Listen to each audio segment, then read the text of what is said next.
Assalamu alaikum, урматтуу спорт сүйүүчүлөрү, КТРК Спорт телеканалынын көрөрмандары. Түз эфирде Арена телеберүүсү, кызматыңыздарда Кубан Жумамидинов. Миллиондогон, миллиардтаган көрөрмандарды экранын артына чогулткан бул футбол спорту. Бүгүн дал ушул дүйнөдөгү номер 1 спорт жөнүндө сөз кылабыз. Бүгүн биздин конокто кыргыз футболунун келечеги, учурда Галатасарай командасынын оюнчусу, албетте жаштар арасындагы. Аны эмесе Кыргызстандын 16 жашка чейинки курама командасынын дагы эң бир лидер оюнчулардын бири Бекназ Алмазбеков бүгүн биздин конокто. Саламатсызбы? Саламатчылык. Аны эмесе бүгүн ошол 45 мүнөт бою кыргыз футболу, Бекназ Алмазбеков жөнүндө жана жалпы эле дүйнөлүк футбол жөнүндө сөз кылабыз. Аны эмесе дароо өзүңүздөн баштайлы. Сиздин оюндарыңызды көрүп, Бекназ футболчу болуп төрөлгөнбү деген ойлор келет да. Футболго кантип, канча жашыңыздан кызыгып калдыңыз эле? Мен футболду кичинекей кезимден аябай жакшы көрчүм. Үй бүлөдө атам аябай кызыкчу, атамдын достору менен, үй бүлө менен футбол көп көрчүбүз. Кичинекей кезде албетте көчөдө эле балдар менен ойноп, анан кызыгып, атам бул жактан ошо 9-10 жаштарымда ошо бул жакта футболго алып барган. Ошо менен кызыгым артып, ошо менен ойноп баштадым. Ошол алгачкы машыгуу күн, алгачкы машыктыруучу ошол жөнүндө айтып кетсеңиз. Алгачкы машыгуу күнү бүгүнкү күндөй аябай катуу жамгыр жаап аткан, ал эсимде. Биринчи тренерим мен Исраилов Марат Базарбекович. Анын салымы өтө чоң. Мага дүйнөлүк аренага, Европага жол ачкан ошол адам. Анын салымы менде өтө чоң деп айтам. Ал машыктыруучунун кол алдында канча жыл машыктыңыз? Ал кишинин кол алдында мен 4 жылдай машыктым. 4 жылдай машыгып, көп нерселерди үйрөттү. Спортко келип калганыңызга үй бүлөңүз чоң таасир эткенин айтып кеттиңиз. Жалпы үй бүлөңүз жөнүндө айтып кетсеңиз, атаңыз жөнүндө, апаңыз жөнүндө, мындан башка бир тууган байкеңиз, иниңиз да футболго кызыгат деген маалыматтар бар. Жалпы үй бүлөңүз жөнүндө токтолуп кетсеңиз. Ооба, мен атам, биз үй бүлөдө 5 кишибиз. Атам жеке ишкер, апам үй кожоюну. Эми үйдө да домохозяйка деп орусча айтканда эми. Атам менен апамдын салымы чоң аябай. Ошолордун жардамы менен мен ушул жерде отурам азыр. Аларга чоң рахмат. Азыр ушул жактан айта кетейин. Анан агам бар, менден улуу. Мен ортончусумун, менден кичинекейде иним бар. Агам дагы ушу Кыргызстандын чемпионатында Элбирс командасында ойнойт. 19 жашка чейинки курама командада да ойноду. Анан иним бар. Иним 10 жашта. Иним дагы футбол ойнойт. Аябай кызыгат. Инимди айта кетсем, аябай таланттуу. Биз андан көп нерсени, үй бүлөдөн көп нерсени күтөбүз андан. Эми үй бүлөдө эң таланттуу ошол деп айта алам. Аябай үй бүлөнүн эркеси. Андан дагы чоң үмүт күтөбүз буюрса. Демек, үй бүлөдө 3 бир туугансыздар жана үчөөңүздөр тең футбол ойнойсуздар. Ооба.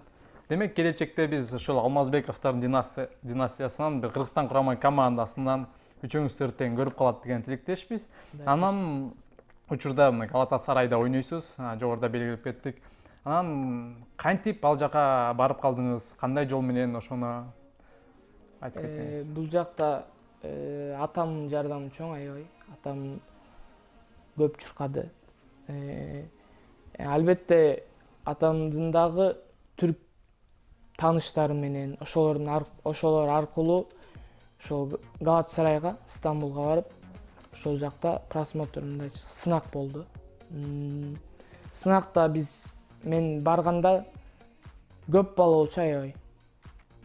Анан ошолордун ичинен достук беттештер өттү. Машыгуулар болду, тренировкалар болду. Анан ошол бир жума 10 күн арасындагы ошол күндөрдө мен өзүмдү көрсөттүм. тренерский штаб, академияда, Галатасарайдын академиясында тренерский штаб бардыгы чогулуп, ошол чечимди чыгарып, мен ошол жакка өттүм. Ошол өттүң деген жыйынтыктуу очук сөз айткандан кийин сизде кандай сезимдер болду? Өттүм дегенде аябай сүйүндүм. Сүйүнүчүм койнума батпай, үй бүлөм дагы сүйүндү, жакындарым, туугандарым да сүйүндү. Эми бул мен өттүм деген сөз эми азыр мен болдум деген сөз эмес, албетте дагы алдыда, баары алдыда. Азыр мен акырындан кетип атам. Ошо аябай сүйүндүк.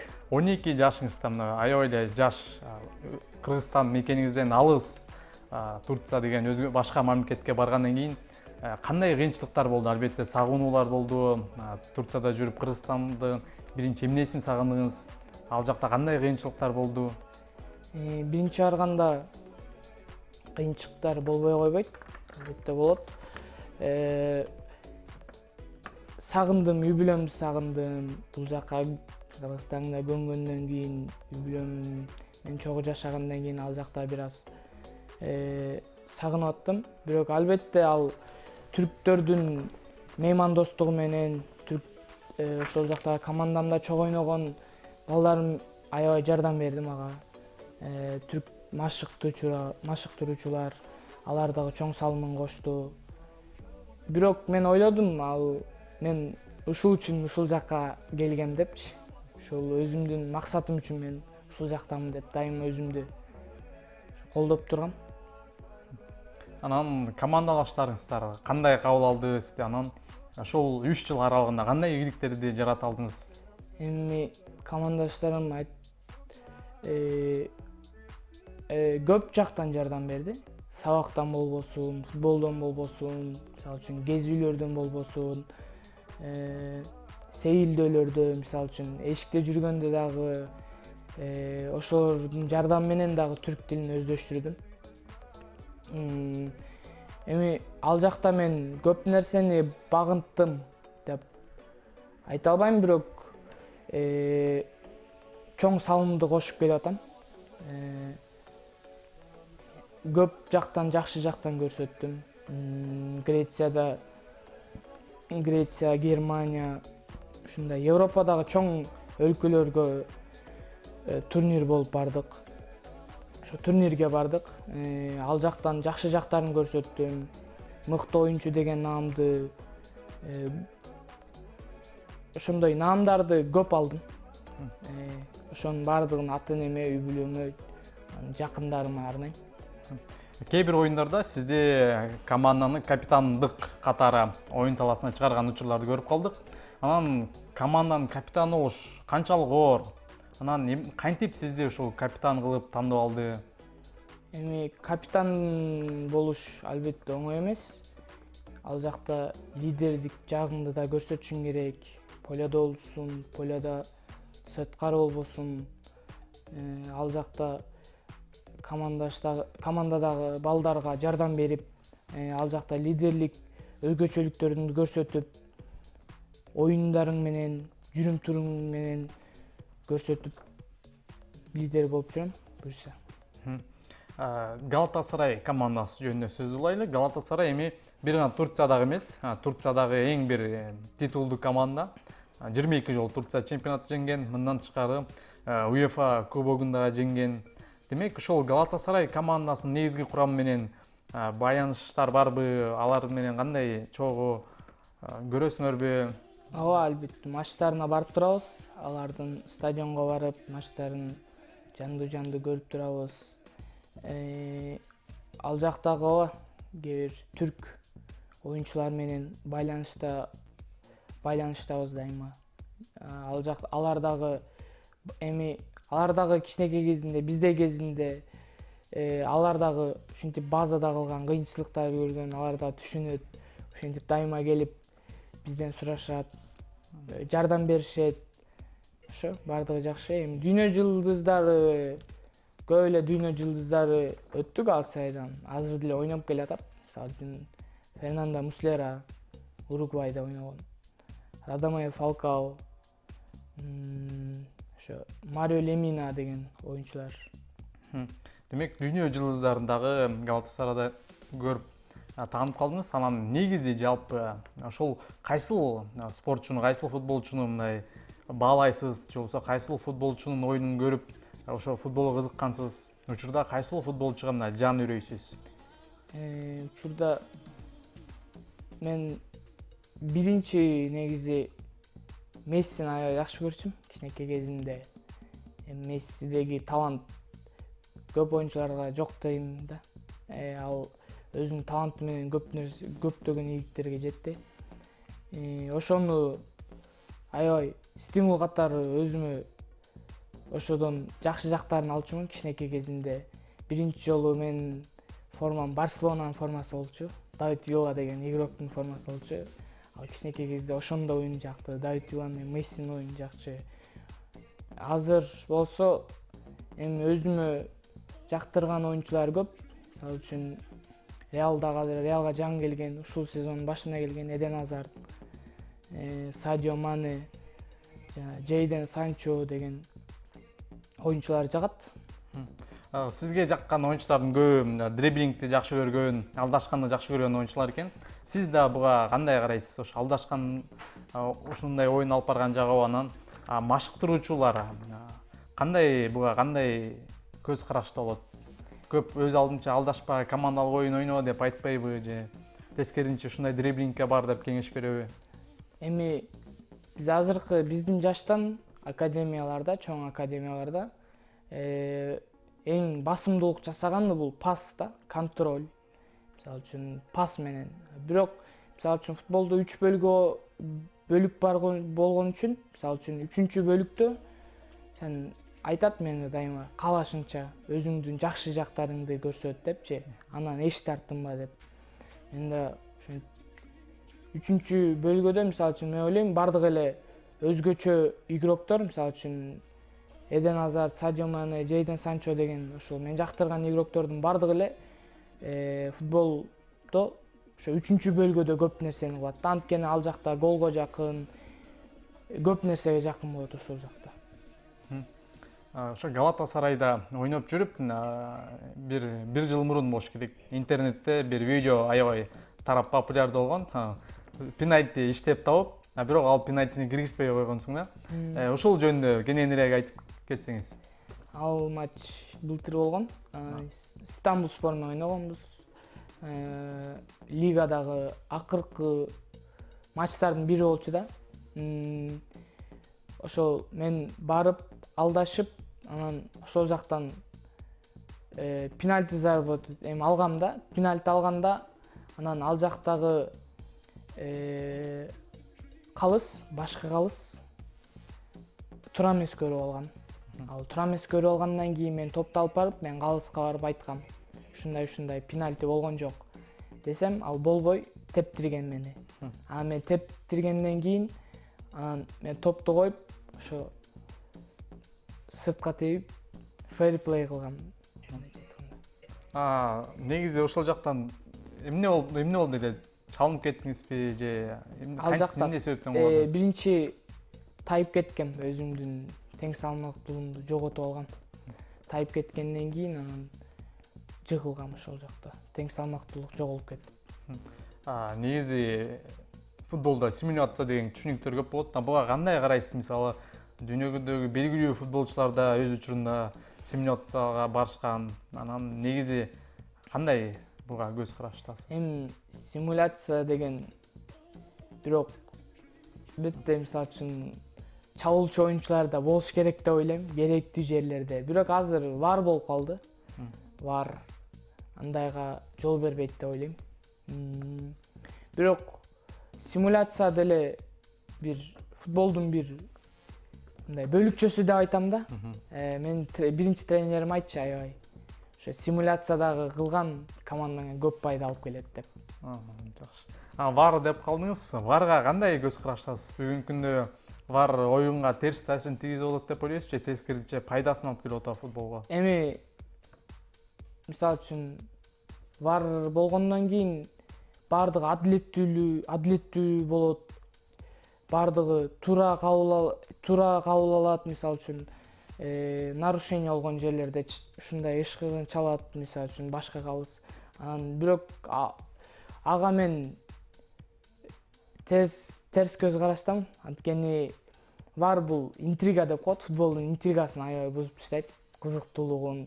Мисалы үчүн варсыз токтоп калат бир жерде, же пенальти болуп калат, ошентип көрөрмандарды аябай көңүлүн түшүрүп коет да бар. Демек оюндун мындай темпин токтотуп коет, 5 мүнөт 10 мүнөткө чейин токтолуп калат. КТРК Спорт телеканалынын түз эфиринде Арена телеберүүсү уланууда. Бүгүн биздин конокто Галатасарай клубунун оюнчусу, кыргыз футболунун келечеги Бекназ Алмазбеков. Аны эмесе биз маегибизди улантсак, 16 жашка чейинки Кыргызстан курама командасынын үчүн дагы оюндарды алып барып келебиз. Анда эмесе ошол Кыргызстан курама командасында оюндар жөнүндө сөз кылсак, былтыр 2010 жылы жайында Бишкекте Азия кубогуна тандап алуу оюндар болгон. Ошол беттештери тууралуу айтсаңыз, алгачкы жолу Кыргызстан курама командасына чакырылгандан кийин кандай сезимдер болду? Жана ал оюндар кандай болду? Негизи эле курама командада ойноо, клубда ойногондон кандай айырмасы бар экен? Эми курама командага биринчи жолу чакырылганда аябай сүйүнгөм. Кыргызстандын атынан ойнойм деп аябай сыймыктангам. Бул жакта биринчи айырмасы бул ал жакта мисалы үчүн өзүңдүн клубуңда өсүү үчүн ойнойсуң. Бул жакта результат деп коет. Результат көрсөтүп ойнош керек да. Бул жакта өзүңдүн мындайча айтканда жаныңды берип, мисалы үчүн кыргыз жериңде, өзүң жериңде ойноп аткандан кийин, өзүң өлкөң үчүн ойноп аткандан кийин артыңдагы номериң эмес, көкүрөгүңдөгү желегиң үчүн тер төгүшүң керек деп ойлойм. Жогоруда былтыр жайында болгон оюндар жөнүндө сөз кылсак, алгач Кыргызстан Ливан командасы, курама командасы менен ойногон. Анда жаңылбасам 2-0 эсебинде утулуп жаткан Кыргызстан курама командасы. Бирок экинчи бөлүктө оюнду түп тамырдан бери өзгөртүп, камбек жаратып 3-2 эсебинде жеңди. Ал оюнда сиз стандарттык абалдан 1 гол киргиздиңиз жана ошондой эле 1 голдук пасты чыгарып бердиңиз да. Ошол оюн тууралуу айтып берсеңиз. Ал оюнда биринчи биз утулуп атканбыз. Анан биринчи тайм бүткөндөн кийин мен эч кабатырланган жокмун ал оюнда утабыз деп ойлогом. Анан мен балдарга айттым, биз ойнойлу, биз утабыз деп. Анан экинчи таймда Кытайдын буйругу менен камбек кылдык. Мен биринчи негизи 1 голго муктаж элек да, аябайчы. 1 гол киргизсек, ушунча ачыларыбызды аябай билгем да, анткени стадиондо болгон күйөрмандар бизди аябай колдоп турган, үй бүлөбүз, жакындарыбыз, таныгандар бүт бардыгы бизди колдоп турду. Ошол бизге стимул, мотивация болуп турду. Аябай чоң дем күч берип турду. Анан ошолордун жардамы менен, алардын жардамы өтө чоң. Ошолордун жардамы менен биз уттук деп ойлойбуз ошол матчта.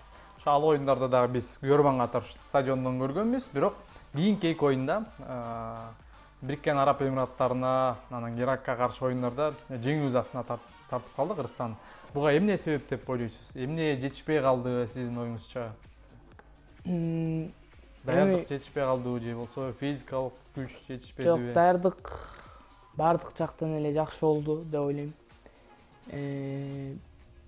Эми эмне жетишпей калгандыгын күйөрмандар өзүлөрү деле көрсө керек. Кээ бир оюнчулар мисалы үчүн өзүнүн деңгээлинде ойнай алган жок. Кээ бир мисалы үчүн ар бир оюнчу өзүнүн кызматын аткарыш керек полядо. Ошол кызматын толук аткара алган жокпуз деп ойлойм. Эгер бардыгыбыз биригип бир кызматты аткарсак, бир максатка умтулсак, ошондо биз алмаштарды утуп Азия кубогуна чыгат деген ойдомун. Ошол Азия кубогунда тандап алуу оюндарында ушундай жеңүү ызасынан кийин Instagram баракчасына ушундай кечирип коюңуздар, өзүбүздүн эми оюнубузду көрсөтө албай калдык деп кыргыз элине кайрылуу жасаган билдирүүнү окугам да. Анан ошол чындап эле аябай өтө оор болдубу сизге? Канчалык мына жеңилүү сиздерге оор келди? Аябай оор болду. Мен жеңилүүлөрдү негизи чын айтканда көтөрө албайм. Кичинекей кезимде дагы жеңилип атканда эч көтөрө албачумун. Дайыма бирок бул спорт, бул футбол. Жеңил болот, кээде күлөсүң, кээде ыйлайсың. Бирок албетте аябай эле оор болду, аябай эле өкүндүм. Ошо Кыргызстандын көрөрмандардын алдында, өзүбүздүн жерибизде, өзүбүздүн элибиздин алдында кантип чыга алган жокпуз деп. Буюрса жеңиштер алда деген ойдобуз. Буюрса бир гана ошо 16 жашка чейин эмес, негизги улуттук курама командада дагы ойнойсуз деген ойдобуз. Анан 2019 Азия кубогунда биздин улуттук курама команда жакшы бир көрсөткүчтү көрсөттү. Ошол Кыргызстан курама командасынын ошол жана Филиппинди 3-0 утканда, же болбосо Бириккен Араб Эмираттары менен өтө бир кызыктуу беттеш ойноп, бирок 2-3 эсебинен утулуп калган оюндарды түз эфирден көрдүңүзбү же каяктан көрдүңүз? Ошол учурдагы сезимдер тууралуу айтсаңыз. Негизи эле улуттук курама команданын оюндарын көп көрөсүзбү? Ооба, мен улуттук курама команданын оюндарын калтырбай көрөбүз үй бүлөбүз менен.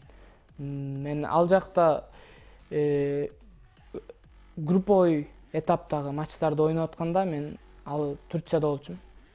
Ал жакта көрүп аттым түз эфирден көрүп аттым. Аябай, мисалы үчүн Азияга биз биринчи болуп чыксак дагы аябай өзүбүздүн өжөлүгүбүздү көрсөттүк деп ойлойм. Жакшы эле ойнодук, менин оюмча, дагы баары да алдыда. Бирок Бириккен Араб Эмираттары менен ойногондо мен бул жакка келген болчумун. Ошол үй бүлөбүз менен чогуу көрдүк. Ошондо аябай, анда да аябай мындай жаман болдум да. Ошо Кыргызстан утулуп калгандан кийин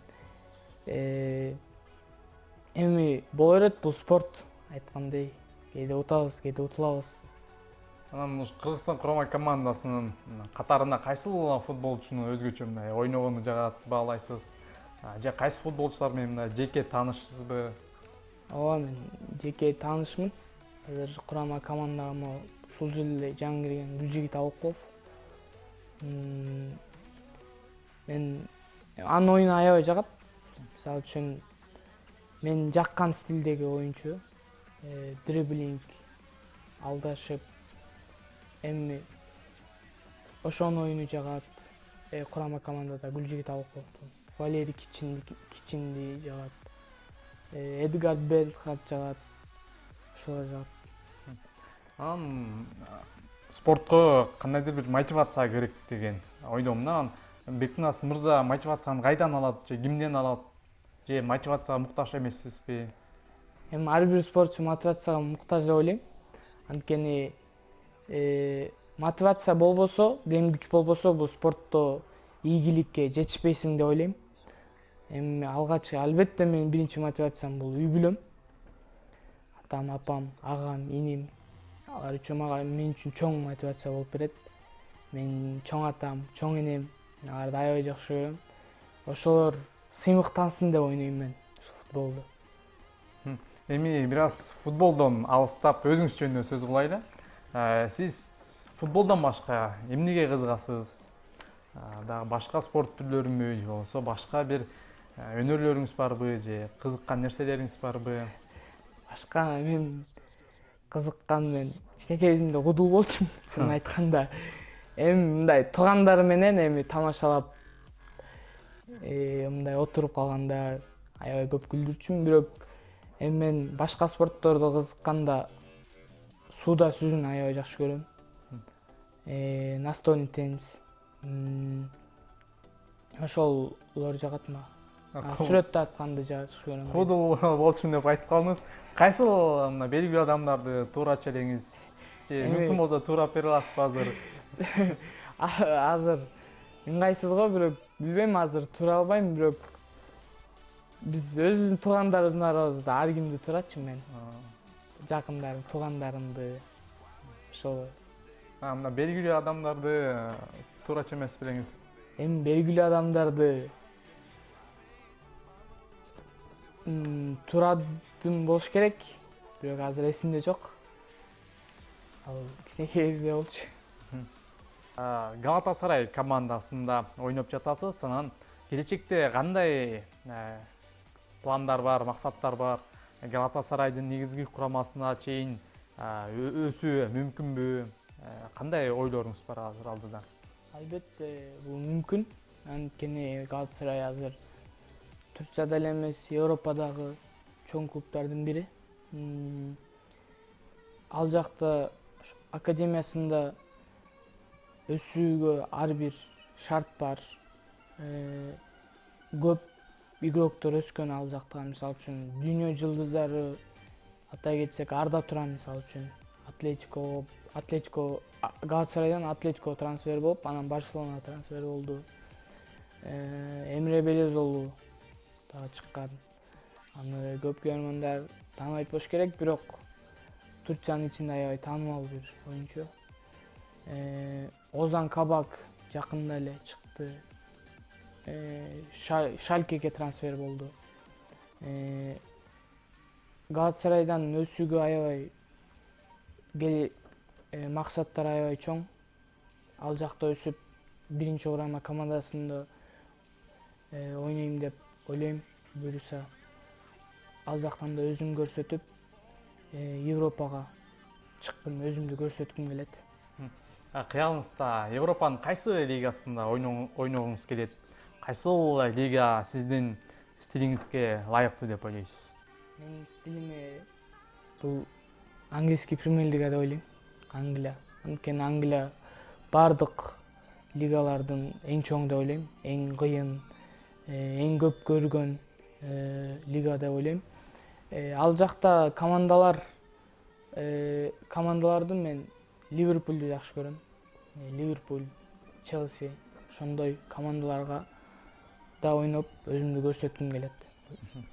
Ливерпуль, Челси деп калдыңыз. Ошол командалардын эмнеси менен жагат? Же кайсыл оюнчулары менен жагат? Ливерпуль бул мурда аябай күчтүү команда болчу. Анан ортолукта бир аз аксап, бир аз өзүнүн оюн таба албай. Бирок Клоп келгенден кийин алар аябай ачылды деп ойлойм. Клоп бул көп нерсени кылды Ливерпуль үчүн. Азыр Ливерпулдун оюнун баарды жакшы көрөт го деп ойлойм, анткени атакующий оюн. Ачык ойношот аябай. Челсинин оюну болсо бул мурда да Челсинин оюну жакчы. Анткени Дрогбалар ойноп кеткен, Эден Азар ойноп кетти мурдагы жылы. Азыр дагы Ламперттин кол алдында алар дагы жакшы ойноп атат, жакшы оюн көрсөтүп атат. Алардын мындайча айтканда жаш командада алардын көп жакшы оюнчулар бар. Ошолор менен өзүн көрсөтүп, алар дагы алдыңкы 1-2-3 жылда Лига чемпионатты алат го деп ойлойм. Буюрса, Энфилдте ойногон алгачкы кыргыз оюнчу сиз болосуз деген чоң ишеничтер бар. Андан кийин жалпы кыргыз футболунун абалы тууралуу сөз кылсак, мисалы Кыргызстанда дагы башында машыгып жүрдүңүз, анан эми Турцияда машыгууларды өткөрүүдөсүз. Айырмасы эмнеде экен? Эмнеси менен Турция футболу Кыргызстандан бир топ бийик деп айтсак болот? Ал жакта окутуу иштери кандай болот экен? Эмнеси айырмасы бар? Кыргызстанда футбол жаман эмес. Азыркы учурда жакшы эле өнүгүп келатат. Эми келечек алдыда буюрса. Бирок албетте чын айтканда Турциянын футболу деңгээли аябай десем дагы жогору. Анткени ал жакта көп академиялар бар, көптөгөн тарбиялануучулар ошол жака барышат. Башка өлкөдөн келишет, чоң клубтары бар. Албетте деңгээли айырмаланып турат. Бирок Турциядан да караганда Европадагы Германия, Испания, Англиялар дагы алардан алдыда да.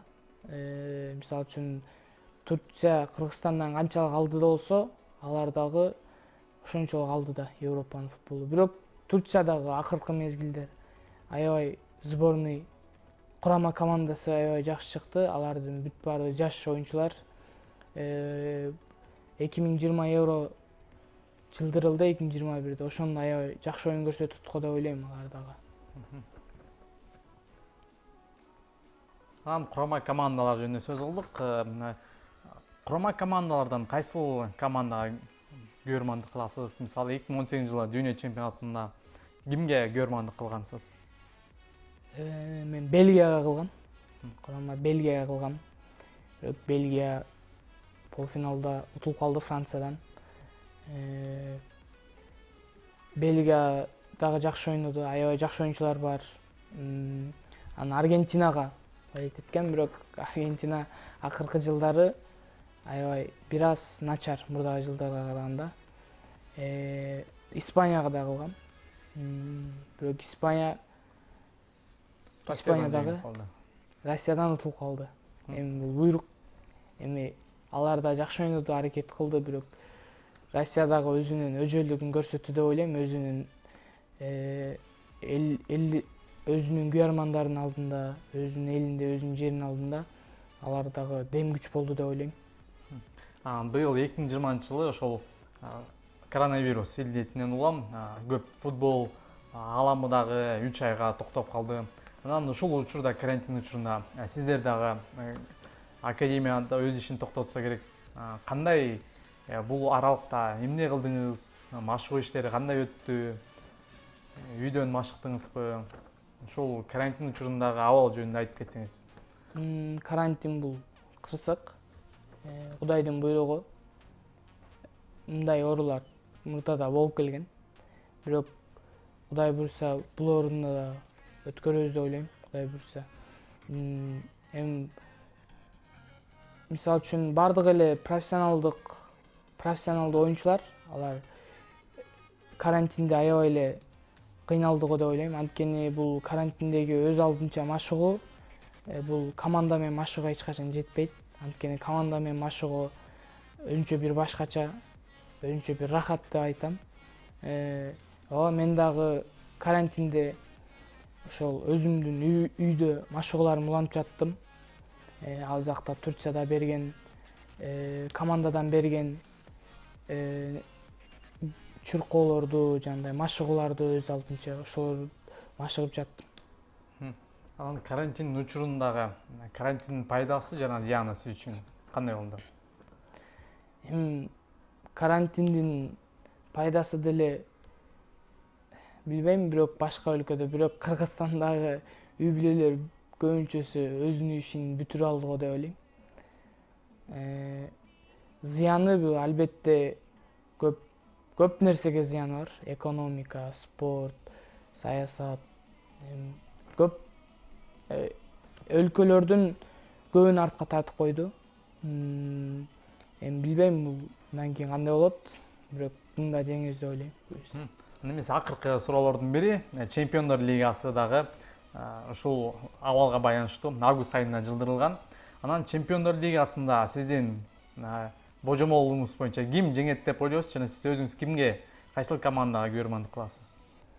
Мен көрмандык кылган командам бул Реал Мадрид азыр.